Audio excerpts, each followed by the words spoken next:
All right. Oh, another question popped up. Do you want me to answer that? Let's see. Can answer. So the next question. Hong is asking for stochastic effects, do we use AGD or effective dose? Um, that's a good question, Hong. So the answer is when you look at stochastic effects, that is based on population average doses, and that's effective dose.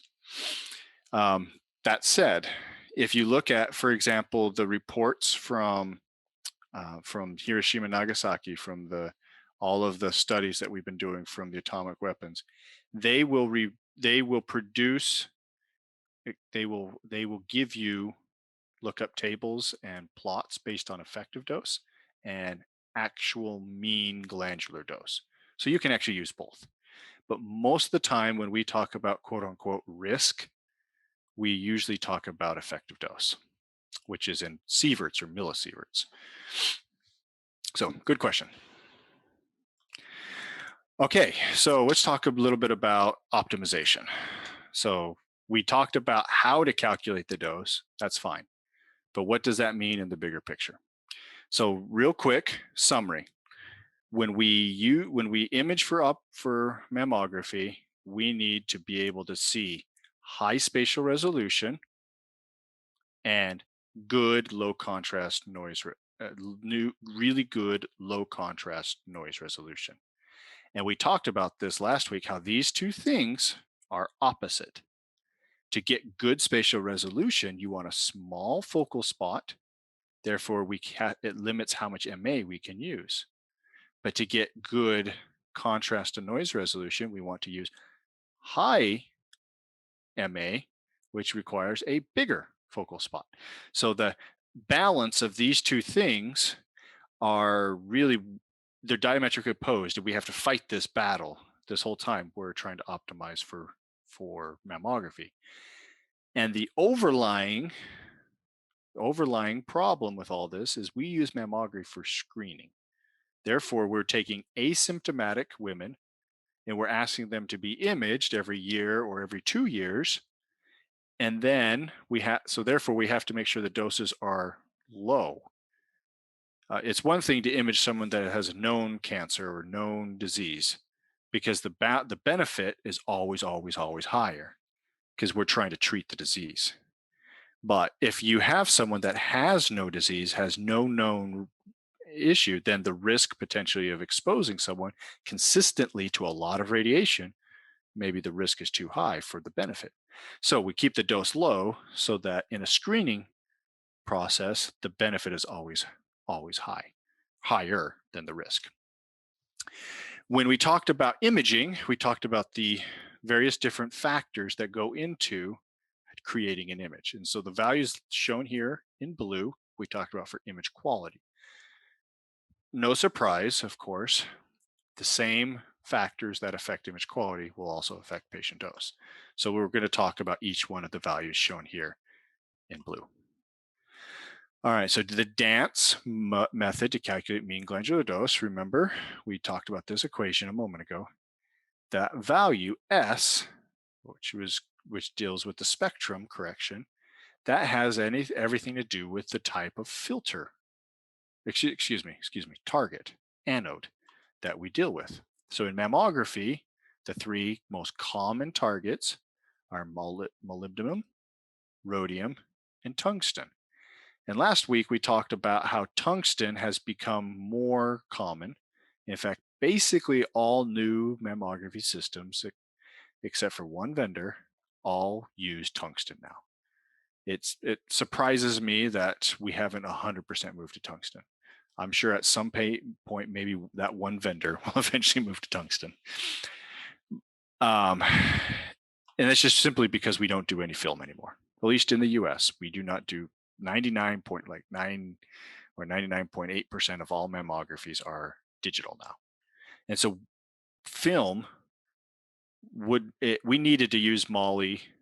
We needed to use the molybdenum and the rhodium targets for film. We absolutely had to. Tungsten wouldn't have been good. Those film images would have looked pretty horrible. So we take the target and we always add it with a filter. We need a filter in mammography. And the filter does two things. It gets rid of these really low dose, low energy photons, which are nothing but skin dose. We talked about everything less than 15 keV does nothing but increase the dose to the skin or the surface of the breast. And then all of the values over 20, anywhere in the range of 20 to 25 keV, have the tendency to decrease overall image contrast. So the filter we're going to choose is doing our best to remove these photons and focus on these photons as the primary photons to do imaging. Now, we talked just very briefly, I'll review. We talked about the combinations, how they're very important. So, when you look at the dashed line here, this is a Moly filter, and this Moly filter has a K edge right here of 21 is like 20.5, I can't remember, it's 21 keV. And the reason everything underneath this dashed line will be absorbed, it will be removed. So when you use a Moly filter with a Moly target, you don't get a lot of high Ke energy photons and you don't get a lot of these really low ones. That's great. You can see how the spectrum is nice and shaped for that, the perfect or the sweet spot for image contrast. And the same is true if you use a row filter. Now, the row filter has a little bit higher atomic number, so it has a little bit higher shift in the spectrum. So the row will actually remove a hair more of these low energies, but it will keep some of these higher energies, this orange right here. And that's meant because back in the day, we used Moly row targets, filter combinations for the thicker, denser breasts where we needed more photons to penetrate. But like I said, we basically have moved towards tungsten. And the problem with tungsten is you have these L X-rays. So not K edge, but these L edge rays. And these values are all down here in the 10 keV range, which is nothing but skin dose. So whatever filter we use, they have to get rid of these values right here. So common to this are tungsten and rhodium, which you can see this dashed line is rhodium. So it gets rid of this value here and it gets rid of some of these high values. But other common ones are silver and aluminum. But they're mostly focused around that 20 keV. They're really good at reducing skin dose, and they're pretty good at getting rid of the high keVs too. The reason we've shifted more towards higher atomic number targets, tungsten, and higher atomic numbers for your filters is because film has got a larger dynamic range. It doesn't have that S value, that H and D curve that we've always come to know in film. It's linear, so we can actually change the contrast very easily digitally. But also, when we shifted towards breast tomosynthesis, there is a lot of inherent contrast in breast tomosynthesis because we take the plane of the breast that we reconstruct and we blur everything above and below. And so everything in that plane is very sharp and crisp. And so we can just kind of make those cuts, like a slice or a loaf of bread. And we look at each slice of that bread or slice of that breast and we get really good contrast. And so because of that, we can actually take more high energy photons and it really it doesn't affect negatively our image, the contrast in that image. So you're going to probably ask the question, as was asked, how do we optimize the machines or how do we optimize dose? Well, the first thing we deal with is the target filter combinations. So in a study by this group down here, they looked at tungsten rhodium, Moly Moly, and Moly Rho. And they asked the question, which target combination would produce the highest patient dose or higher patient dose? And when they did their study, they found that the Moly Moly target produced the highest dose. Moly rhodium was 10% higher than Moly Moly and higher than the tungsten rhodium. But what ended up happening is because we know when we typically use the rhodium filter for thicker breasts, when they actually normalize the data by patient thickness, so now it's dose per patient breast thickness, then the Moly Moly gives you 0.46 milligram per centimeter, Moly rho is 0.33, and then the tungsten rhodium is 0.28. So the take-home message here is as your as your X-ray spectrum gets higher, or you get a higher half value layer, the dose reduction comes down. So Moly Moly was the least penetrating. It had the lowest half value layer, which makes sense. It's going to have the biggest dose per breast as a function of thickness. And this right here is why we get really good dose reduction in digital digital mammography these days, because we typically use tungsten rhodium, and it's basically almost half of the Moly Moly. Now, let's take into account image quality. So it's just like I said, we've been saying how you can reduce the dose all you want, but how does dose change as a function of image quality? In a different publication, they looked at their figure of merit, their FOM, was CNR squared divided by mean glandular dose. Now, these plots might be a little hard to see on your screen. You can always take the PDFs at home and zoom them up if you want to that I sent out. But basically what you're looking at here is the dashed line on the very top. That right there is tungsten rhodium. And then the one right below it, the thinner, the more tightly or closer spaced dashed lines, that right there is Moly rhodium.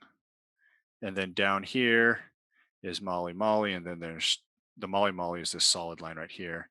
And this dashed line right here, that's tungsten silver.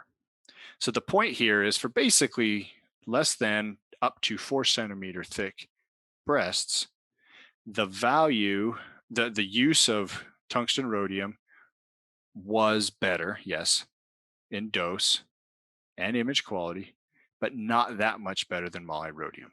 So you could technically still use a Moly rhodium or a Moly Moly, well, not a Moly Moly, but a Moly rhodium for 4 centimeters and less. But the minute you go from 4 centimeters on up, the tungsten rhodium shown here is hands down, produces better image quality as a per dose than the next competitor, which is Moly rhodium down here. And then the interesting thing here is as the KV gets higher, which probably means thicker breasts, the tungsten silver right here, tungsten silver, it passes the Moly rhodium, and it actually even passes the tungsten rhodium all the way out here to really high KVs, thick patient breasts. And then 6 centimeters out here, same thing, Moly rhodium, and then the Moly silver. Excuse me, tungsten rhodium, tungsten silver. So the point here is tungsten rhodium by far gives you good image quality as a function of dose. And so that is why most vendors are moving this way. Now, if you have a system and it gives you the option of all of these filters, then setting up protocols based on tungsten rhodium will give you good dose optimization for image quality. Now, not every vendor gives you that option. As I've mentioned, there's one out there that doesn't. So it's just not an option. Moly rhodium is the best you can do. I'd use it. If you have the option for tungsten rhodium and tungsten silver, then when you're setting up your protocols for your thicker patients, the thicker breast protocols, the thicker compressed breasts, you may consider, once you get out beyond 6 centimeters, using tungsten silver.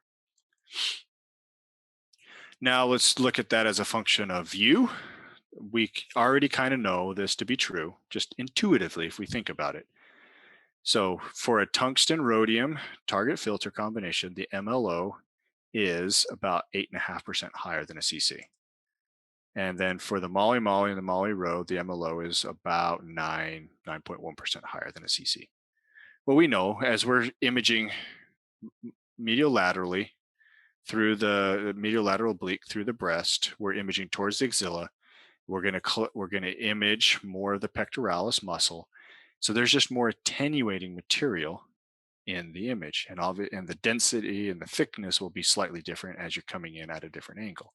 So because you're just needing to image more more tissue and more and thicker or denser tissue, it just makes sense that the MLO is going to be a little higher than your CC. And so we'll talk about this, but this is why and I know you guys did it, but this is why you guys want to set up your your diagnostic reference levels for CCs and MLOs, because they are different doses. You expect them to be. We, of course, talked about compression paddle, how it's great for reducing the amount of scatter in the image. You compress a breast, you're reducing the scatter by more than 50% typically, and that improves image quality. But it also reduces the amount of dose, because if you have thinner breasts, we need less photons to penetrate the breast itself. And then just to comment here, all of our dose metrics that we use to calculate breast dose, 2-ABD and mean glandular dose, or D sub G, they all took into account breast thickness. So compression of the breast is a very important metric. And we talk quite a bit about this. There's different ways to do this. You can either do it based on your force calculation, so making sure your force is fully calibrated, or the new one, which is pressure, which is force times the area of the breast being compressed. We very little talked about grids for image quality, but they're very important because they reduce, of course, scatter. You can see here the amount of scatter as a function of different thicknesses of breasts. Thin breasts really don't produce a lot of scatter. That makes sense, right? Thick breasts, 8 centimeters, produce a lot of scatter. That makes sense, right? But what does that do using a grid to the dose? Well, when we put the grid in, it has a Bucky factor. We talked about this when we talked about DR and CR. And that Bucky factor for mammography is about 50 to 300% increase in MAS. So you slide the grid in, and if you're imaging anything from a relatively thin breast to a thicker breast, you will see the dose or the MAS go up by at least twice, all the way up to 50%. It'll be goes up 50% all the way up to potentially 300%. That's just part of the process, because the grid itself will absorb a lot of the photons, so you just need more photons to get to the detector. And this is why we do not use the grid for magnification mammo. We talked about that. And we typically don't use grids for digital breast tomosynthesis, with the caveat that there are some vendors that have very specific grids for digital breast tomosynthesis. The grid itself has to be focused so that when you're sweeping at different angles, that the grid will accept all that. Because if you have the wrong grid in there, it'll cut off, it'll absorb a lot of those photons, and you'll actually it'll be bad for the image quality. So there are some systems out there that do what are called step and shoot. And because the system will move, acquire an image, move, acquire an image, move, acquire an image, it can align the grid very specifically to every angle. But there's a lot of systems also that have just continuous sweep, constant motion, constant imaging. And because of that, they typically don't use grids. So when possible, if the image comes across and it still looks just a little grainy or it doesn't look as good as you want it, use imaging, the digital post-processing tools, to try to enhance the contrast, enhance the image quality before you retake the image. All right, we talked about air gaps there. This is a very specific way to reduce the dose when you do a magnification mammogram image. And that's just simply because it reduces the amount of scatter collected on the detector, which is true. And because of that, we can offset the dose. The dose of the breast gets higher as we get closer to the source, but when we take the grid out, we reduce the Bucky factor. And so that reduces it, and it basically keeps it constant. So breast up here versus breast down here with a grid, they're basically the same. So let's talk just in brief about the various different detectors that we use in mammography. And this is all digital. We're talking digital. Film, that's a different creature. It's a different beast. So digital systems, the most common is the indirect panel. That is where you have the cesium iodide, the photon comes in, It interacts with cesium iodide. It produces a light cascade. So you get all these light photons. They're collected now on the photodiode. And that is then how we collect the signal and process it. These systems typically have a really good spatial resolution. They have a high 100 micron pixel pitch, and cesium iodide amplifies. So for every one X-ray photon comes in, you get hundreds, maybe thousands of light photons. And so because of that, indirect TFT panels are the lowest glandular dose systems on the market. Because for every one X-ray, you get a factor of 10 to 1,000 or even sometimes 10,000 signal out. So it's a great amplification. Whereas the direct, now we're using amorphous selenium. And this system where the photon comes in, it interacts with the selenium, and then you create and you liberate an electron. That electron will migrate to one side, and the lack of electrons will accumulate on another side, and that allows for current to flow. These systems have the absolute best spatial resolution because we talked about this in DR imaging, but we place a um, electronic bias across the system, so it helps steer these electrons. When the photon comes in here and liberates this electron, that electron will not spread. That electron will not travel because there's an electrical bias here. That electron will go straight to the bias, and then the lack of electrons will be on the other side. So great spatial resolution, but it's going to have, because you don't have a cascading effect like you do up here, you don't have that amplification of signal. Therefore, the dose tends to be a little bit higher. You just need more photons in this kind of situation. The system that the digital system that produces the highest mean glandular dose is the CR system. CR plates are on their way out. Here in the US, the vendors of the CR vendors, they don't create CR plates anymore. So all of our CR systems are going away. I don't know how it is in Thailand, but I assume it will be, if it's not happening now, it will be sometime in the near future where those systems will go away. And they're less efficient than the digital systems we just talked about in the last slide.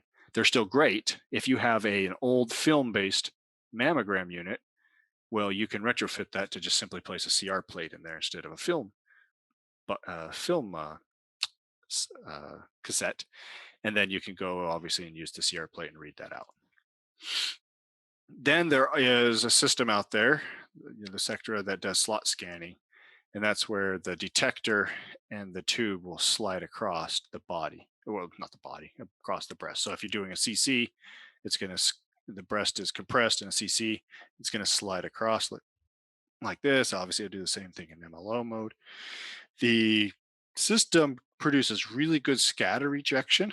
So because it has a very narrow aperture, narrow collimation. Therefore, it doesn't necessarily need as much radiation. But the system typically is on for a long time, 5 seconds or so, because it just takes a finite amount of time to scan the entire breast. Bigger, thicker breasts, the broader the breast as it's compressed requires more scan time. So therefore, there tends to be a little bit more motion error in this. This isn't not as common, these slot scanning ones. Most common by far is this indirect system, and that system gives you the best lowest glandular dose. So take home message here is, if you have the option when your hospital is buying new systems, new mammogram units, and they come to you and they ask you as the managing technologist, the lead radiologist or physicist, you would say, hey, when you look at the options out there, I would get the indirect system. All right, we talked about AEC, and this was one of those questions that came up. So when we set the AEC up, you're going to need to set or establish a good operating KV. And then the system, of course, once you have that KV, will produce the MAS. And so when you look at, so this is a publication from Bigala and their colleagues. What they did is they looked at a couple of different target and filter combinations, and then they looked at protocols based on patient thicknesses and setting up different KVs. And they measured the radiation doses. And so, without too much surprise, the higher the KV, the higher the mean glandular dose.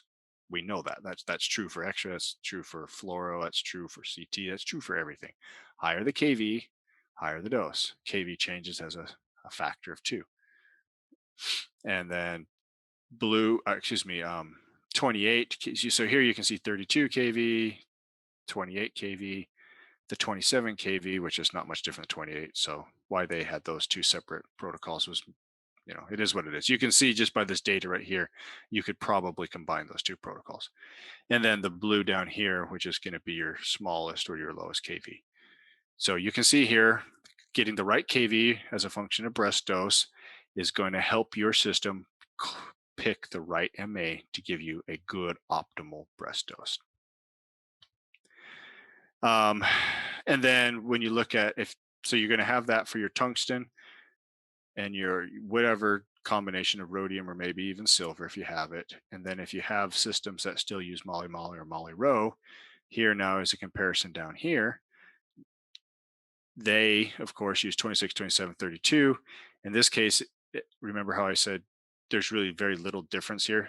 I know the digital systems can be more finite. You can go 25, 26, 27, 28 kV. You can have all these different protocols based on all these very small steps. But when you look at this breast, you look at the data compared to the actual breast thickness, and you see that there was really no difference. So in this case, in this case, they combined those protocols. So 3 to 6 centimeters, they only used 1 kV, which is shown here, the red. And then the 32 kV, of course, for thicker breasts. And then there's the 26, very few, but they're just down here. Small, thin breasts, not a lot of MA. And overall, you can see comparison-wise, the steepness of this graph of these green dots, 32, versus these green dots, 32. So it's the same KV. The difference between this is tungsten rhodium. This is moly or moly-rho. And you can see that using these moly-rho, remember, it was about 0.2, 0.3 milligray per centimeter difference. Higher dose for these protocols than these protocols up here. So let's talk dose reduction in general. What are the recommendations?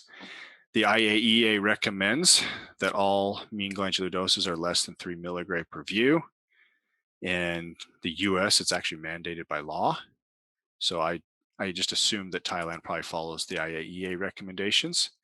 So what does that mean for our standard imaging? Contact mammo with grid in place, assuming a 4.2 centimeter thick breast with a 50-50 breast composition. That is the standard breast model. And if you have that breast model, that should be less than 3 milligray. In the US, we also specify for magnification mode. So breast is closer, it's in mag mode. The mean glandular dose needs to be less than 1 milligray. And once again, this is without a grid. And then when you look at the effective dose, kind of like Hong was asking about risk, in US, we are basically 0.3, 0.4 millisievert per view. And that is approximately equal to 4 chest x-rays, chest radiographs, PA chest radiographs. In Europe, their mean value is 0.27 or basically 0.3 millisieverts with a range of 0.02, which is incredibly low. That's very low, to 0.6, which, it is about half, double the mean, which makes sense. You got some bigger, thicker breasts out there, less compressed breasts. So that's just a couple of numbers to give you just as a highlight, an idea of where the effective doses lie. But once again, we're mostly focused on diagnostic. For DRLs, we're mostly focused on mean glandular dose. So dose reduction for full field digital mammography, we have seen over the last couple of decades as we've transitioned here in the US to digital from film, we've seen an immediate reduction in dose by about 20%. And that's just simply going from one machine to the next, just going from digital from film. As I mentioned, I quoted you wrong. 99.5% of all the units in the US are digital. So one way that you will reduce your overall population dose in Thailand is by completely modernizing mammography. I don't know what percentage you still have of film mammograms in Thailand, but simply getting towards digital is a way to reduce your overall female patient population, the breast population dose, by 20% on average. Additional dose reductions are made possible by improving your beam quality. So using a tungsten target, more efficient detectors using an indirect system, and larger detector sizes. And that is simply because if you have a relatively small field of view and you have a large breast, you're going to have to make two images where you're basically imaging the breast twice just to get the whole amount of tissue in the image. The larger the field of view, obviously you'll be able to acquire everything in one image. And that is especially true for the MLO because you're trying to get the medial side of the breast, which is harder to see in a CC, but you got the medial side all the way up to the axilla side. And so that's just it's a lot of territory to cover that you need to make sure you have a good size field of view for that. So the single view, as we measure this here in the US, we're on average about 1.4 milligray. And that's down from about 1.7 milligray from our film days.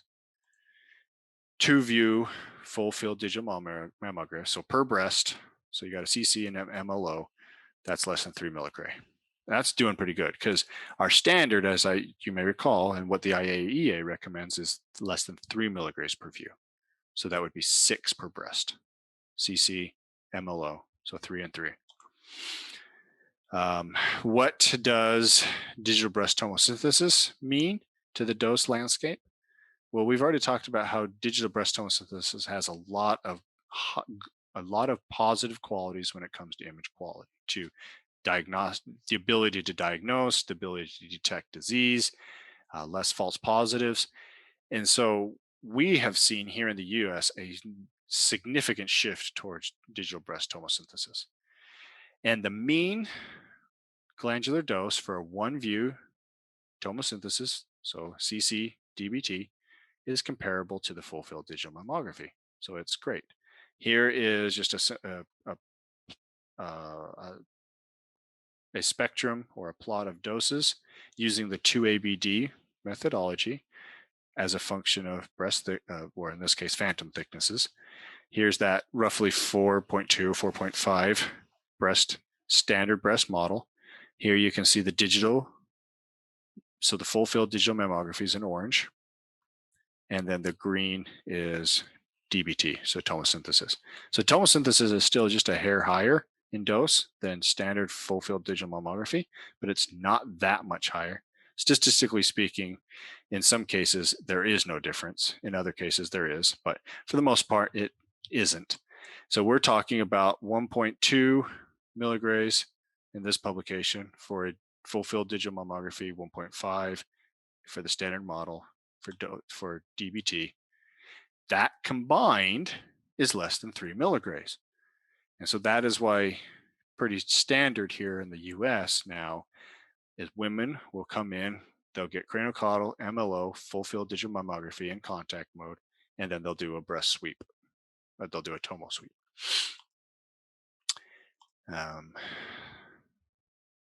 It is worth pointing out that there are some publications out there that show breast tomosynthesis is actually is less dose than full field digital mammography, which is obviously a little different than what I've shown here from this publication. But the point here is it's basically comparable, maybe a little less, maybe just a little more. And the whole concept here is this whole 2D plus 3D is now less than 3 milligray. So what does that mean? So let's look at Thai DRL. So you guys have done great. A couple of years ago, you went out, you've collected a lot of data. You obviously got your max, your mean values here. So you got a good range, upwards of 5-6 milligray. That's actually very respectable. Your mean value is 1.7. That's wonderful. Like I mentioned, that's comparable to kind of what we're seeing here in the US. Your DRL, basically 2. That's great. How does that compare? So I went out, looked at a publication or Suleiman, different publication than the ones I've been showing you from Suleiman. This guy and their team, oh man, they looked at, I can't remember now how many studies, and they looked at studies from all over the world. And they basically compiled all the different DRLs around the world as a way to just kind of do a quick comparison. So, neighboring countries, countries in your neck of the woods, in your area, Australia, their DRL, 75th percentile right here. For DR, so digital radiography, these you can probably, your indirect systems, that's about 1.1 mean glandular dose. Their CR, of course, we know CR is higher. In this case, it's 1.36, so the overall average is 1.3. Taiwan is 1.75. Down here, Malaysia, 1.44. And then just quick comparison for us here in the US, as I mentioned, we are just shy of 2, 1.9. Our total is 2 when you compare everything. Here's a couple more folks from your neck of the woods, Japan, 1.9. And S just stands for standard. So your standard medial, lateral, oblique. So in this case, Japan also, in this publication, they didn't specify. So I don't know if that's CC or MLO, probably CC. In this case, Japan, in this publication, they look at SMLO. So that's 2. So that's good. Here is Europe, 1.6. And overall North America, so that's going to be Canada, that's going to be everything kind of lumped in. So that's why the number is just a little lower than the US one on the previous slide. Asia Pacific, 1.1. And that's going to have a lot to do with Australia. Remember, Australia on this last slide is super low, 1.1. So Australia kind of pulls the Asia Pacific down a little bit. But you got your islands and whatnot, New Zealand and whatnot. So here it is, just kind of a take home message. Here you are, Thailand. I just added you to this group. You're blue. You're basically 2.1 maybe, 2.1 maybe here, but basically 2. You guys are just right on par. There's a few out there that are a little lower. We know Australia, they don't use a lot of radiation, or they just have really, or they just compress their poor women a lot. And then Taiwan's a little lower, which is comparable to you guys, just neighbor wise and population. And obviously here, US, we're just kind of we agree with you guys. And then some of the European Eastern Bloc countries are a little higher. So you guys are just right on. A little bit, some are a little higher, some are a little lower. As you guys move towards the future, here's just some questions that I asked. Questions that you can either answer, or we can either talk about in the conversation in a moment, or you can think about as you go forward with the next round of DRLs and mammography. So you guys have 865 mammo units as of the time of your collection. So my question is, what percentage of those are film? If there is a certain percentage that are film and persisting in film, then you should probably include a DRL for film. My guess is you probably are mostly modern, mostly digital. So that's probably why you've only included digital. At least I assume this is probably an average of digital and film. I mean, excuse me, the digital, this is an average, the median value, and it's predominantly probably digital is what I'm trying to say. But if there is a certain percentage that's film, I would separate the two, because I bet you'll find your digital is much lower than your film. And then this question is DBT. So you saw back here, all of this is CCMLO. Nowhere in the country, excuse me, in the world are people really collecting good digital breast tomosynthesis data for DRLs. But as I mentioned, here in the US, that we have trended almost completely towards DBT. In almost most instances for screening mammography, we do FFDM and DBT. So when we go forward with our next round of DRLs, we will be including, we absolutely need to start to include DBT. So I strongly suggest that to you guys also. You guys can collect a full field digital mammography, CC, MLOs, and the right and left breast, and do the same for DBTs. So you'd actually just have 2 columns there. And then this is more for statistics. So these are the values you publish for your diagnostic reference levels. That's awesome. That's great. But then when you report back to the vendors, we've talked quite a bit about the variations in breast thickness and the machines and all of that, that plus or minus 18%. There is that inherent variation. And so when you give information back to the various different hospitals, the more granular you can get, if you have the statistics to do this, that the more they're able to focus in on optimization, especially for centers that may not have a medical physicist working for them or in the region helping out. So if you can include what the compressed breast thicknesses are used for this statistic at a minimum, let's say the average was 5, like we've seen in some of the other publications. That's fine. At least they know that when they look at their data, they find their average for 5 centimeter thick breast, and then they try to compare their dose to the DRL from there, their median value. If you have a good spectrum, you have a good histogram, you have good statistics, then you maybe reproduce it. You give plot as a function of maybe 2, 4, 6, or 2, 3, 4, 5. You give as a function of different breast thicknesses. Include the KV and the MAS that produce that. So when you collect that data, as it's now becoming more digital for you guys, because you're getting software spread across the country, you will have the KV and you'll hopefully have the MAS and you'll have all of that. And you can collect that from the metadata. If they send in an image with the dose reporting, then you have everything you could even technically calculate using, the dance method or the Boone method, etc. Or excuse me, the 2ABD method. And so you could report back to them these values. So say this RCC, this right craniocaudal, it gave a 2.05. That may have been for like a 25 kV at, I don't know, whatever MAS. And so it's just helpful for them to really kind of focus in on how the other hospitals can set up their quality control. So just in summary, full field digital mammography has made it possible to reduce doses in mammography by 20, 30%, just straight up out the door. You buy a new system that's full field digital mammography compared to film, you immediately get about a 20 to 30% reduction. Additionally, if you move away from Molly Molly and Molly Row towards a tungsten based target, you get more dose reduction. Remember, tungsten Row was almost half, it was about 40% lower than Molly Molly, and then a little less than Molly Row. Compression is still key to reducing patient dose. Less thickness equals less radiation, less thickness equals better image quality. So we talked a lot about compression last week, about that being the key for image quality. It's still very much part of the picture when it comes to imaging for, radiation dose. It's just that there's other things like setting up the right target, filter combination, and KV that we talked about. I also mentioned how you get all of these great dose reductions as a function of going from film to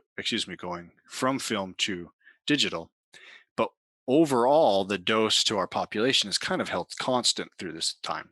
And that's because we've gone from digital full field digital mod, FFDM plus DBT, so 2D plus 3D. No doubt there is the potential to still see doses go down a little bit as we get better and better with our 3D imaging and maybe 2D imaging. So, but why do we do this with the DBTs? I mean, technically, if you strip that out and only do 2D imaging, you get half the dose than we were a decade or two ago. But we know, as I've mentioned, DBT increases the number of detected cancers. It reduces the false positive rate, especially for younger women that tends to have more dense breasts, and so, or more glandularity. That's what I'm trying to say. And so in those populations, DBT is a no-brainer, straight up. But maybe as they get older, it's more fatty, less, better inherent contrast with glandularity. Maybe the use of DBT goes down, and you should look at that at your population as you kind of review this in the usage of DBT. Future DRLs should include DBT data, as I just talked about. I mentioned that there is a potential that I think in the future DRLs will include 2ABD instead of just mean glandular dose. So that's something you should consider as you start collecting this data for the next round. You're obviously going to have your mean dose your mean glandular dose. And that's just because that's what pretty much everyone's doing internationally. But as we showed, mean glandular dose and 2-ABD calculations are fairly comparable. The actual error rate for 2-ABD was just a little lower, just a little more precise. And you can actually collect all the information you need to calculate 2-ABD all from the image itself. Less lookup tables, less variability in that regard. And you don't have to take into account glandularity. So I if I was a if I was trying to prophesize and and try to pull out my crystal ball, I would assume that 2-ABD is going to be in the future. So you should consider that how you would start to collect that data if you could calculate that. Or, here in the US, we have a model where we send in our dose data, but we also send in an image with that. So as you start to build up your capacity nationally, you may eventually move from just collecting dose data, but you also collect dose data plus an image. And as you get that one image, you can do a lot of analysis with it. And you can, of course, do your 2-ABD calculations. All right. Thank you so much, Sam. Excellent as always. So there is a couple questions that come to my mind. So Mhm. on the couple last slides, you mentioned about the Thai DRL that Yeah. when we have those data collections, so normally we should get a KV and MA, but for the thickness, can we send that information, or it should be just like the in-house information for the local people to do some record on those things and compare after?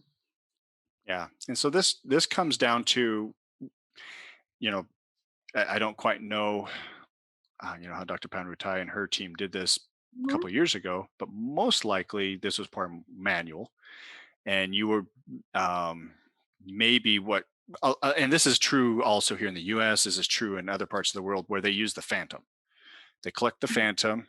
It's a 4.2 centimeter, 50/50, and they image it and they send that data in, and that is what they use for the DRL. And so it's basically for a standard thickness. But as you guys are shifting towards all dose collecting software, now every woman that comes in gets imaged. That stuff is reported and collected in the system, and that mean glandular dose is reported there.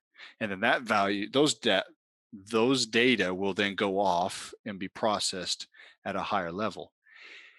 The data that goes from your ratometric system, that goes from your dose collecting software, it may not necessarily have KVMA breast thickness. But if you have the ability to maybe collect an image, so you send one image of that patient's information along with the dose up, then now you have all of this information you see on the screen because it's all in the DICOM header. You know the compression thickness, you know the breast thickness, you know KV, you know MA, you know all of that. That's all there. And so, excuse me, at that point, you could then calculate the mean glandular dose or the 2-ABD, and then you could report the doses for DRLs there. So if you use the dose software system, you probably won't be able to do a lot of this higher level stuff. You'll still be able to get your DRLs, and you could maybe still do like a questionnaire where the hospital will say, this is our average dose, this is our average thickness, this is, whatever. These are our technique factors. And then that data can be brought together. You can look at that, you can compare that to all the dose data that comes in from their software, and then you can calculate the DRL from there. But in the future, if you have the ability to collect simply just images, so the image goes off and you just collect a certain percentage of those and they go off for calculation, then yeah, you can really do some high level statistics. Which means like we need to communicate with the vendor in case that we need the images to send in the for the whole system, right? Because Yeah. like the reason to send the images because we need the DICOM data about the Mhm. thickness and KVMA, right? And also maybe like when we go back to review, we can say this is a good image quality that we like. Yeah. So this is like So the basic property or function that the DOS software give it to us. So we need to communicate. Mhm. Yeah. So Ratometrics, which I know you guys have invested, the IAE is working with you to get Ratometrics. Ratometrics has the ability to collect KV, Uh-huh. mean MA. Uh-huh. I want to say it can do breast thickness. I'm almost certain it can. So Okay. if you set it up so that the system, so your Mammo unit, sends that data as a structured dose report to the Ratometrics there at that hospital, and that hospital collects that data, mean glandular dose, KV, MA, all of that stuff, then all of that data can go up to you at the national level and be Mhm. processed. But you have to make sure at the local level, the Ratometrics will collect that. And it's very specifically that depends on the system. So the GE, the Siemens, the Hologic system, making sure it will push that data to the Ratometrics. So there's a lot of steps and going on here as you're trying to make sure the right data gets sent and collected. I'm not saying you necessarily have to send the image quality. That's pretty high level. That's maybe the third version of your national DRLs in Thailand, because it's going to take a whole different server, a whole different database to collect that data Mhm. and process it. Different than Ratometrics, completely different. I But if you see. can get the Ratometrics streamlined to collect this data, then I mean you're golden. You'll do good. Okay, okay, that sounds good. And the second question that I have for you, you mentioned a lot about the tungsten Mhm. filter. So you mentioned a lot about like a tungsten and rhodium filter. So this is like the filter for the future, right? That gonna give like a better image quality and also reduce radiation dose. And Yeah, most of like, the vendor going to move towards that filter. yeah. So I mean, you call it the the combination of the future, but I would argue it's actually here now. Most Okay. modern Mammo units. So if you go buy one right now, Mm-hmm. almost all units will sell a tungsten target. And so then it'll come with a rhodium, a silver, might even come with an aluminum filter. And then Mm-hmm. you would then set up your protocols based on whatever you're doing. You'll use your aluminum filter almost exclusively, probably for DBT for your tomosynthesis. But the rhodium and the silver, depending on the breast thickness, is probably what you would use for your filter. As I mentioned, there is one vendor out there that still does Molly Molly and Molly Row. And I'm not saying it's a bad vendor, and I'm not saying their image quality is bad. I'm just saying that still using Molly Molly and Molly Row does have a dose penalty. It just that's I'm not even saying that. I'm just reporting what I read in the Yeah, you literature. didn't mention the vendor, and I don't know which Yeah. vendor that have that things, but at Yeah. least I know when people ask me, or at least I have like some background of the knowledge that if I want to recommend someone to buy the Mammo unit, I should Mhm. look for the one that has like a tungsten. It can be like a I, tungsten rhodium, tungsten silver, or I would say based on the scientific literature, as I've looked at the landscape, that most people are reporting that the tungsten rhodium combination gives really good image quality for a good dose. Like I said, I'm not saying that the Molly Molly is bad or the Molly rhodium, but I'm just saying that from what the scientific literature is saying is that it does it's trending that way.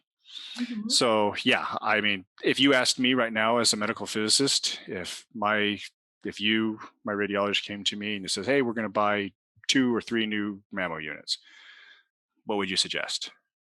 Mhm. Right now, I would say tungsten rhodium. I'd make sure it's an indirect detector. Obviously, make sure you get a good size field of view. And there's a bunch of other factors that you'd want to do. But by way of dose, those two, the indirect and the tungsten rhodium, they right there have really good dose reduction properties. Yeah, it's good because sometimes we just know that we like the image from this vendor. And sometimes we don't really know why we like the images, why the Yeah. image quality from this vendor is better than other vendor. So that's Mhm. why our idea just fixed to, oh, this vendor is better than other vendors. Yeah. This help us to understand because of the filter that they have that make the Hmm. better image quality. That's why you like it. Mm-hmm. Yeah. Yeah. Yep. And like I say, it's just it does have a lot to do with preference, because there are going to be some radiologists that have grown up with Molly Molly and Molly Rowe, and that's Mm-hmm. just what they want. And so Yeah. it is what it is. And if you change that look too much, they'll think it Mm-hmm. looks horrible, even if the even if the dose is better. So Yes. it has a lot to do with, there's more than just radiation dose. There Yeah. always is more when you Okay. consider something to purchase. That's true. Yeah. So the next question from Hong is the DRL from mammogram standard 4 views show as an average for 4 views, average granular dose per exam. So the So, number that you see is like a per view, right? We like for the whole exam that we need to combine everything together. make sure if I understand, the DRL from Mammo standard four Mhm. view is shown as an average of the 4 views. Yes, per examination. Yeah. So yeah, it's not the sum. It's not 4 views because that would be 2, 4, 6, 8. That'd be 8 milligray. And so here on this screen right here, you see the 4 views. Well, you see CC, MLO, right, left. And Mhm. so the value that you see there is the median value per view. Per So view. yeah, so Hong in her country, you in Thailand, you're going to collect that data for left CC, left MLO, right CC, right MLO, and you will do the statistics on those four specifically, and that's what you have here. And then, as I suggested, I would also, as if you do DBT, or if you're starting to do, I'd still start collecting it. Eventually, I would add a second column right there, and that would be it'd be RCC DBT, and you would Mhm. have those values right here. And that's just because and you'll find that they're basically the same. They'll be a little higher, probably just a little, maybe a little lower, depends on what vendor you have. But my guess is they'll be a little higher. But at least you'll know going forward just kind of where they are in the ballpark. Just for clarification, so that means that a patient has a say two per RCC, two per LCC, two per RMLO, and two per LMLO. So which like for two breast exam, they get maybe like a 16. So yeah, so 2, 4 for full field digit mammography, Mhm. 6, 8 for full field digit mammography, Mhm. and then if you do one tomo sweep for the left, 9, 10, one sweep for maybe the right, Mhm. 11, 12. So that's probably standard right there. Okay. Sometimes you might do a sweep on the MLO, but that's typical. At least here in the US, that's typical. You'll get Okay. 2 shots plus the sweep. Now, we did talk about last week how there you can do a sweep, and then from the sweep you can create a Image. synthetic 2D Mhm. view. Mhm. Some doctors don't like that synthetic look, so that is why standard right now in the US, they still do the full field digital mammography. They acquire the CC, they acquire the MLO, and then they acquire this DBT. And that Mhm. is where the doses are, you know, so 2, 4, 6, 8 maybe for the breast on one side, 2, 4, 6 for this side, 2, 4, 6 for this side. Okay. Okay, that makes sense. And then the next question is about, oh, okay, we can follow with the with Hong's question. So the average of the 4 views refer to each patient. In this case, obviously, what you see here, this table, that's a population. So that's many hundred. And I can't remember, come on, there we go.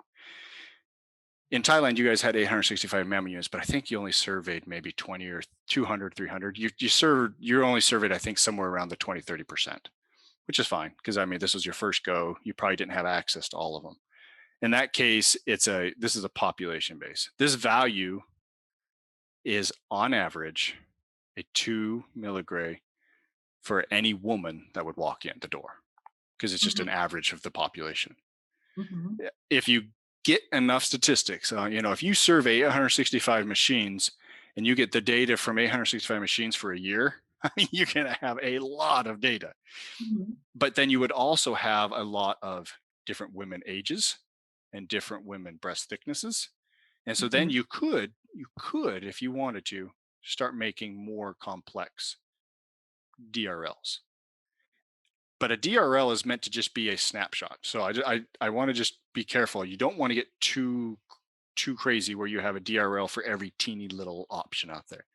Mhm. This value right here, 2 milligray, is great for you walk into any hospital, any imaging clinic, and you say, irrespective of the woman, be it a 35-year-old high risk or a 70-year-old woman that's on her, she's been getting mammograms for 20 plus years. Mhm. What we're saying here is any one of those women on average should get 2 milligray per view. Mhm. And if you're doing that, that's great. Some of these women with maybe bigger breasts, the compression is not as much. So let's say it's an 8 centimeter instead of a 4 centimeter, it's going to be higher than that. So then the person would have to say, is there a reason that I'm getting 4 milligray for the CC? And they look at it and say, oh, it's an 10 centimeter breast thick breast. In that case, they would have to say, yes, it's higher for a reason. Mhm. And that's why I recommend in the statistics at minimum, you should say what the average breast thickness is for this Mhm. value. Yeah. Probably 5 centimeters. It's just my guess. And Yeah. then, as Hong is mentioning, then Uh-huh. they have a way to say, oh, this is a 3 centimeter breast and it's lower. So we're good because it's smaller. This is a Mhm. bigger breast and it's higher, but it's okay. You know, Mhm. on average, percentage wise, it's okay. But then if you do get enough statistics in the future, you could publish your DRL, and maybe then you could publish the results of multiple different uh, ages. No, not ages. Thicknesses is probably the best way to do it. And then you would have median values for a couple of maybe 4 or 5 breast thicknesses. And then everyone can just quickly look at that and go, okay, here's my hospital average. So here's my distribution. And maybe that hospital is skewed towards thicker breasts. I Mhm. don't know why. Maybe they're all 6 centimeters instead of 5 centimeter thick compressed breasts. So then they could check their value and make their value align with that. So there's different ways to approach it. The simplest and most straightforward and best place to start is doing it like this. You get one value for the entire population and start from there. Okay. So two follow-up questions from Hong again. So the survey is for each view of the entire data collected for the population, correct? I see the survey is for Yeah. each view Mhm. for the entire data collected for the population. Survey is for each view. Yes. For the entire data collected. Yes. Yes. Yes. So basically, you just get all the left CCs. Mm-hmm. It doesn't matter what thickness, doesn't matter what Yes. age, Mm-hmm. doesn't matter which hospital, it doesn't matter which machine. You just get all the RCCs and you get your median. And then, Okay. well, you get everything, your mean, max, medium, your 75th percentile, and that's your DRL. And yes, you do that for every view. Mm-hmm. Yes. Okay. Yep. And So then you yeah, answered. I see. Yeah, she talks about thickness, and yeah. So I mean, that's step two. That's maybe step three. That's kind of in the future because once you've established what your national DRL is, Mm-hmm. whatever it is, like I assume, I think this tape would probably be 5 centimeters.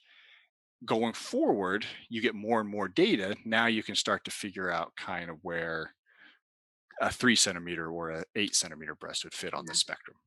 So it's like a national DRL for breast on each view.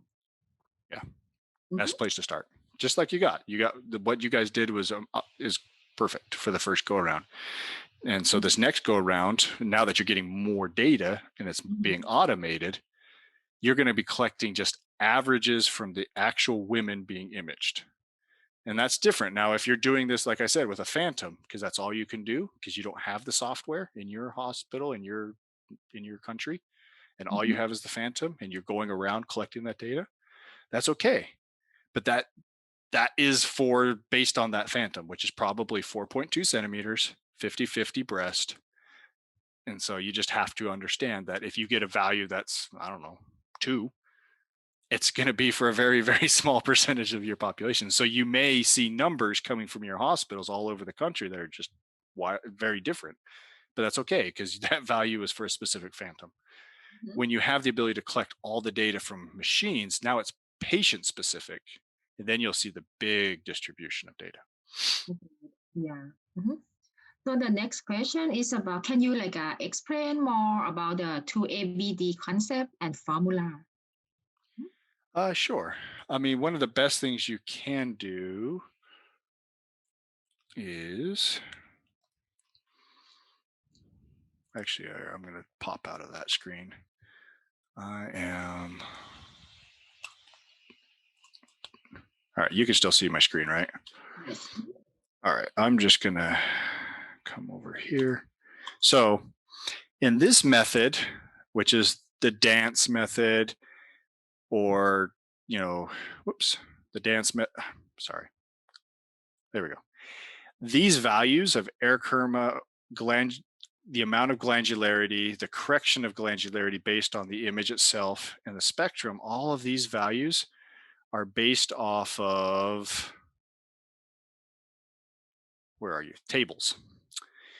And that's okay. If you have access to these tables, so you go to these publications and you go in, you do your measurements, you know what your air kerma is, you know what your half value layer is, and you know what KV you imaged your ion chamber and your phantom, you can calculate that. You can take those calculation values.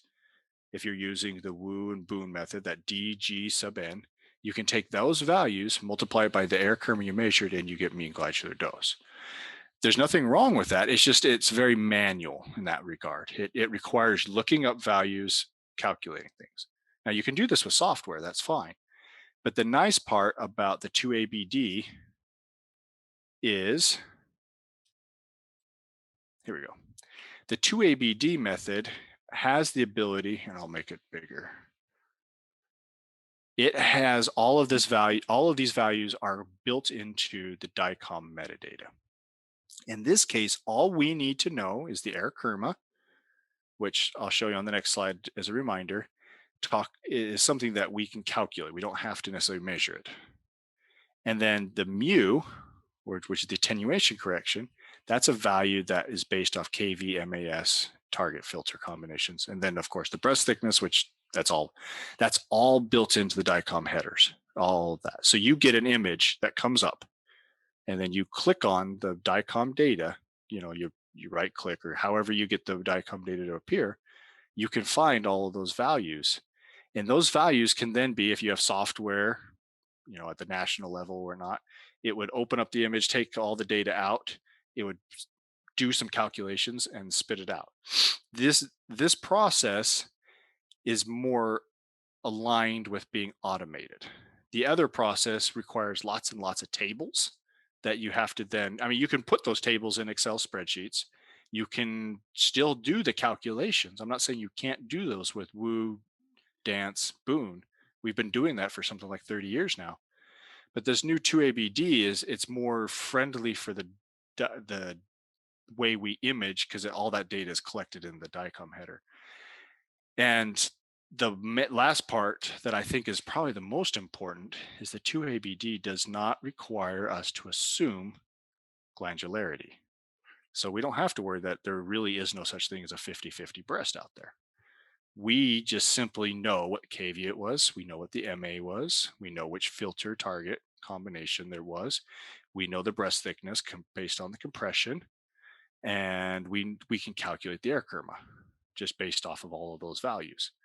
And so if you want, there's a couple of publications, all of my publications that I use for the 2ABD right here, they're all listed here. You can go online and you can read as much as you want about this, and how they do the calculations and whatnot. To be frank, if you just Google 2ABD, I'm sure it would all pop up anyway. So it's very easy to learn more about it. But I stress the fact that this is relatively new. It's in the last couple of years, it's new. Whereas mean glandular dose, D sub G, we've been doing that for 30 something years. And so all of the vendors are very used to reporting mean glandular dose. My guess is in the future, at some point, you might start getting 2ABD options. It would give you the mean glandular dose based off of 2ABD instead of based off of dance or Boone or Wu method. So that's just my guess. So the standard user, the radiologist, would never see a difference. The dose, the mean glandular dose would just appear, and that just whatever the dose value is would be reported. But the methodology behind the scene may change. And so I just recommend going. And these publications are, like I said, Google 2ABD mammography, and they'll pop up and you can read a lot about them. Mhm. Yeah. Thank you so much, Sam. I think that is all questions we Good. have for today. But for next week, that we are going, it's like a wrap up things that we are going to talk about those index registration, where to start. I think we already started that part. And also about the how to interpret all those data. One thing that I'm going to ask you, because I know that every week that we talk about each modality, CT, radiograph, IR, fluoroscopy, mammogram, I know that every week that we talk about those things, you put comments for us for the future or next cycle that we are planning to do things. And maybe it's maybe a good time that we put those things together Yeah. again as a wrap up, and we can discuss like a point by point on that things, because I know this is like a almost 3 months, for I think it's 4 months that we talk about this thing, and sometimes we forgot, right? Because a lot of knowledge and a lot of things that I learned from you. So maybe it's maybe a good idea to put those things together again, that okay, this is your recommendation that we should do for the next cycle, or some questions that you question, and maybe we can answer that things, and for clarifications and for the future that we Yeah. can do something more. That may be a good session to do so, because next week we're gonna have Dr. Jirapon and Dr. Panrutai joining us, and maybe Naprapong if he available from party. Yeah, he has like a Yeah. party almost every day, even like it's a COVID time. He's popular. He's popular. I cannot blame him. Yeah, yeah. No, that'd be great. I'll summarize everything. Obviously, next week we've everything we're going to talk about next week we've talked about for the last 3 months, 3 and 4 months, and so Mm-hmm. we'll just kind of pull it together. We'll give one Mm-hmm. good presentation. We'll go through all that process. Yeah, Maybe a little bit of more dialogue. We can go back and forth, and yeah. then yeah. And if anyone else online has a very specific question they want, I can Mm-hmm. if I hear about it soon enough in the week, I can address it specifically. If not, I'll Yeah. just, as you said, I'll summarize everything. Yeah, and I think it's a good time to like summarize and maybe like wrap up those things, because it's not only benefit for Thai people, but also like people in this region. Like we have the audience from Bhutan, from Vietnam, from Singapore. So it's like a help all of us to start and Yeah, understand. Okay, if we want to start, what should we have in mind to like for the process and those things. Mm-hmm. sure. So I can answer what should how should we start if we're starting from nothing, and then I could also talk about next steps. Next For step. places like Thailand and a few other like Malaysia and whatnot that have already done some, or Mm-hmm. have gone one cycle, they're going into the second cycle. So yeah, we can Yes. approach that. Yeah. Uh-huh. I think that's gonna be a good things to do. And maybe like a summarize for the main concept from each session that we talk. Hmm. Yeah. Oh, looks like Okay. there's So another. It looks like there's another question. Let's another see. question. So yeah, if patient asks for her dose that she received in her mammogram, what do we need to give her, like an effective dose or granular dose? Yeah, so yeah, that's a tough question because people always ask me all the time, "Well, what was my dose?" And in reality, we can't tell them. We don't know what their dose is, but what we can tell them is, you say, someone, the dose that the system you gave based on, you know, a woman like you in this population. So I don't know what. Let's say she's a 40-year-old woman. You know, the dose to a typical 40-year-old woman that got an exam just like you would be blah. Now, you can tell them your mean glandular dose, but that really doesn't mean a lot because that doesn't really convey risk. Now, you can tell them millisieverts. That's something that you can relate to. So if you say zero point 0.3 millisieverts, well, that makes a little bit, you can now say, okay, well, zero point 0.3 millisieverts, that's a third of your, for us in the US, that's a third of our annual dose. So that's like getting 3 months of radiation. Just you live and breathe 3 months of radiation. That's the same of you getting that. And so it kind of helps them put that into perspective. Obviously, it's going to be different for where, Thailand, your guys' average values are lower. So it might, zero point 0.3, I think, is actually an annual dose for you guys. And so it might sound like a lot. And so it's always difficult when you compare it, because sometimes it scares people no matter how you share the numbers.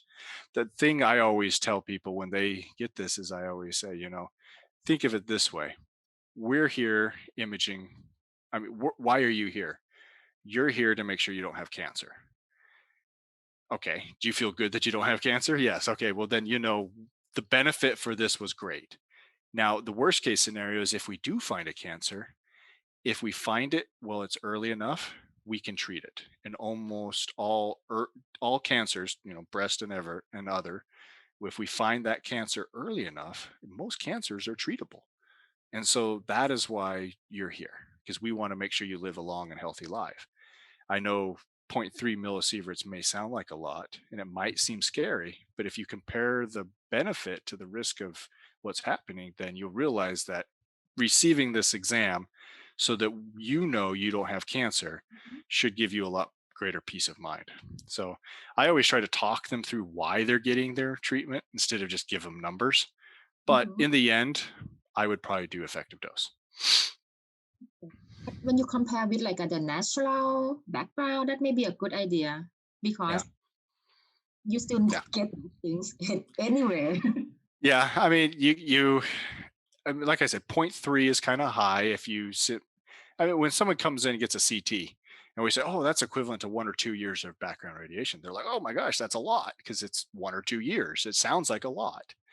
In the end, it doesn't mean anything. You'll live 1 or 2 years and you'll never think twice about True, your risk true. of background radiation. You just never That's think about true. that. Yeah.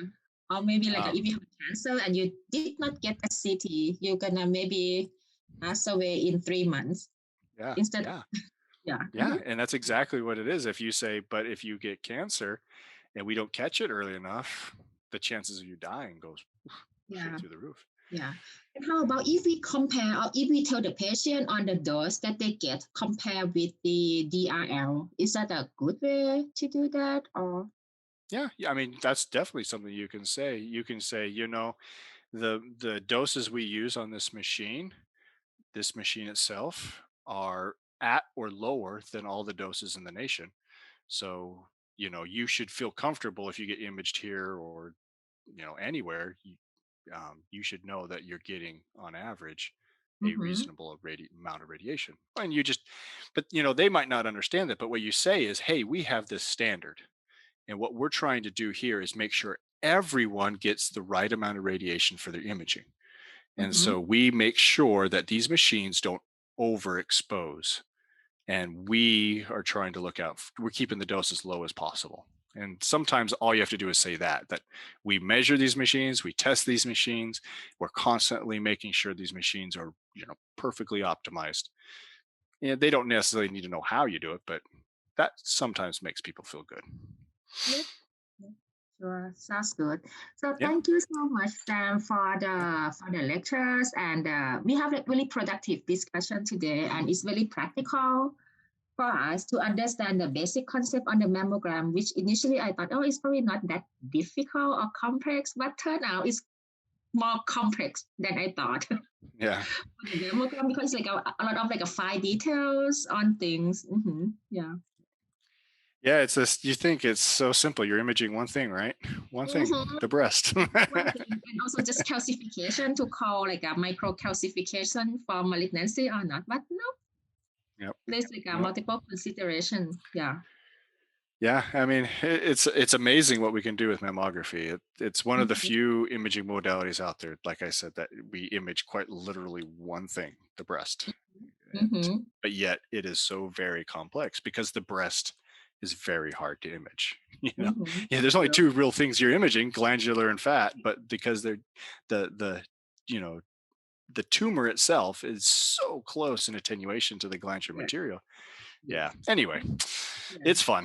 That's why I like physics. Yeah.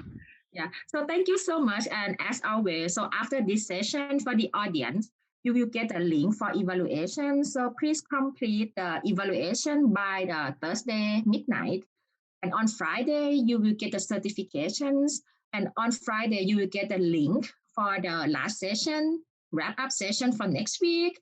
And if you have any questions or something that you want Sam, Dr. Brady to speak or to talk about, you can comment on the Facebook Live, uh, on the comments, or you can send an email to me.